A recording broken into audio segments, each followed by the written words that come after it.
गृहमंत्री अमित शाह ने दिल्ली के नॉर्थ ब्लॉक में नए मल्टी एजेंसी सेंटर का उद्घाटन किया है। इस दौरान अमित शाह ने कहा, ऑपरेशन सिंदूर प्रधानमंत्री नरेंद्र मोदी की दृढ़ राजनीतिक इच्छा शक्ति, एजेंसीज की सटीक सूचना और तीनों सेनाओं की अचूक मार्ग क्षमता का प्रतीक। हरिद्वार में एसएसपी के निर्देश पर आतंकवाद के खिलाफ ऑपरेशन सिंदूर की सफलता पर निकाली गई तिरंगा यात्रा। पुलिसकर्मियों के साथ बच्चों, युवाओं, आम नागरिकों ने बढ़ चढ़कर यात्रा में हिस्सा लिया। ओडिशा के संबलपुर में सेना के सम्मान और ऑपरेशन सिंदूर के समर्थन में निकाली गई तिरंगा रैली। केंद्रीय मंत्री धर्मेंद्र प्रधान भी तिरंगा रैली में शामिल। सभी ने सेना के शौर्य को सलाम किया। मध्य प्रदेश के डिप्टी सीएम जगदीश देवड़ा का विवादित बयान सामने आया है। सिविल डिफेंस वॉलंटियर्स के कार्यक्रम में विवादित बयान दिया, जिसके बाद राजनीति गर्म। गुजरात के भुज एयरबेस से पाकिस्तान पर बरसे रक्षा मंत्री राजनाथ सिंह। कहा, ब्रह्मोस ने पाकिस्तान को रात के अंधेरे में दिन का उजाला दिखा दिया। बोले, भारत के फाइटर प्लेन बिना सरहद पार के उनके किसी भी हिस्से को निशाना बनाने में सक्षम है।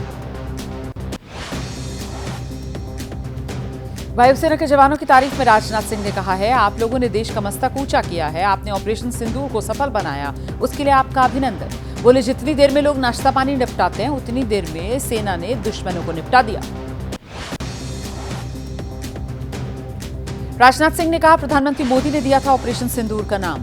सेना ने साबित किया, ये सिंदूर श्रृंगार नहीं, शौर्य का प्रतीक है। भारतीय वायुसेना के 23 मिनट पाकिस्तान में पल रहे अजगर को कुचलने के लिए काफी।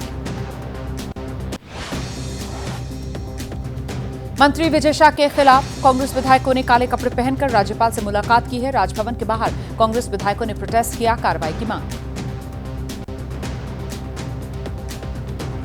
कर्नल सोफिया कुरैशी के अपमान पर समाजवादी पार्टी ने लखनऊ में पोस्टर लगाए। पोस्टर के जरिए मंत्री विजय शाह पर हमला बोला। पोस्टर में लिखा, हिंदू मुस्लिम के नाम पर ना बटेंगे और ना कोई बांट सकेगा।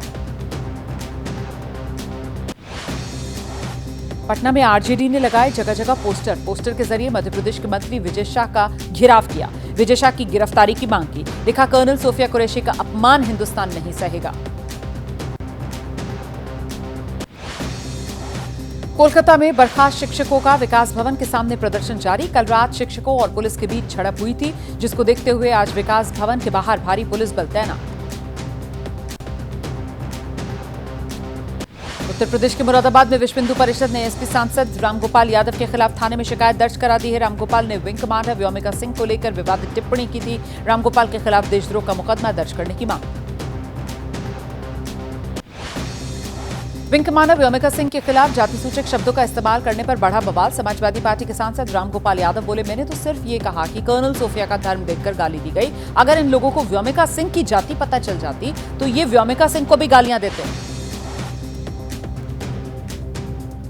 बीजेपी प्रदेश अध्यक्ष भूपेंद्र चौधरी ने रामगोपाल यादव के विवादित बयान को दुखद बताया। कहा, सेवा की कोई जाति और धर्म नहीं होता। सेवा का धर्म और कर्तव्य देश की रक्षा करना है। ऑपरेशन सिंदूर में पाकिस्तान सेना को हुआ था बड़ा नुकसान। डॉग फाइट में गिरे थे पाकिस्तान के 2 JF-17 फाइटर जेट। 8 और 9 मई को सिंदूर पार्ट 2 में भी पाकिस्तान के 3 एयरक्राफ्ट तबाह किए गए। आतंकवाद पर जम्मू कश्मीर पुलिस और सेना की संयुक्त प्रेस कॉन्फ्रेंस। बताया, बीते दिनों में शोपियां और त्राल में मारे गए 6 आतंकवादी। सेना के पास थी आतंकवादियों की सटीक जानकारी। ऊंचे इलाकों में छिपे हुए थे ये आतंकवादी। भारत और पाकिस्तान तनाव के बाद अब जम्मू कश्मीर के पुंछ में अपने घरों को वापस लौट रहे हैं लोग। बॉर्डर से सटे गांव के लोगों ने शेल्टर होम में शरण ली है। गोलाबारी में पहुंचा था कई घरों को नुकसान। तुर्की और अजरबैजान का भारत में भारी विरोध हो रहा है। Confederation of all India traders के सम्मेलन में भारतीय व्यापारियों ने तुर्की और अजरबैजान के साथ व्यापार बहिष्कार का फैसला लिया। फिल्म उद्योग से भी अपील की है, शूटिंग के लिए ना चुने तुर्की और अजरबैजान को। पाकिस्तान का समर्थन करने पर तुर्की का भारत में विरोध जारी है। दिल्ली में स्वदेशी जागरण मंच ने तुर्की के खिलाफ प्रदर्शन किया है। मार्च निकालते हुए तुर्की एम्बेसी का घेराव करने की कोशिश की गई। पुलिस ने कार्यकर्ताओं को रोका।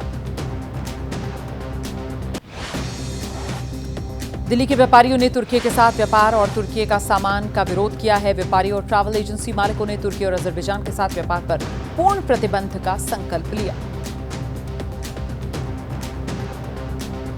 चेन्नई में ईडी की red. Tamil Nadu state marketing corporation limited से जुड़े लोगों के 10 ठिकानों पर छापेमारी हुई है।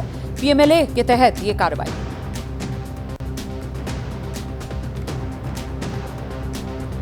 उत्तर प्रदेश के अमेठी में पुलिस और बदमाशों में मुठभेड़। पुलिस की गोली से 2 बदमाश घायल हुए। दोनों पर डकैती, लूट, हत्या के प्रयास के मुकदमे पहले से दर्ज हैं। उत्तर प्रदेश के मथुरा में जिला कारागार के जेल अधीक्षक ने जेल में करा दिया क्रिकेट टूर्नामेंट। जेल में बंद कैदियों की कई टीम्स ने क्रिकेट में हिस्सा लिया। जेल अधीक्षक के मुताबिक जेल की दीवारों में घिरी जिंदगी में बंदियों को खेल से मिलेगा आजादी का एहसास।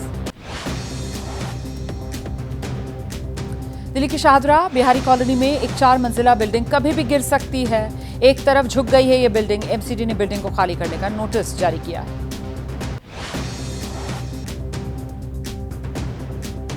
उत्तर प्रदेश के बुलंदशहर में 2 ट्रक्स में भिड़ंत हो गई। एक ट्रक में सवार थे करीब 34 यात्री। 3 यात्रियों की हादसे में मौत हुई। 31 घायल। सभी घायलों को अस्पताल में भर्ती कराया गया है। उत्तर प्रदेश के मेरठ में कबाड़ के गोदाम में भीषण आग लग गई। आसपास के लोगों ने आग पर काबू पाया। आग से लाखों के नुकसान की आशंका है। गोदाम में आग लगने के कारणों की जांच हो रही है। उत्तर प्रदेश के मुरादाबाद में आरटीओ ऑफिस के पास लगे ट्रांसफार्मर में भीषण आग लगी। आग की लपटें देख लोगों में अफरा तफरी मची। फायर ब्रिगेड की टीम ने मौके पर पहुंचकर आग पर काबू पाया।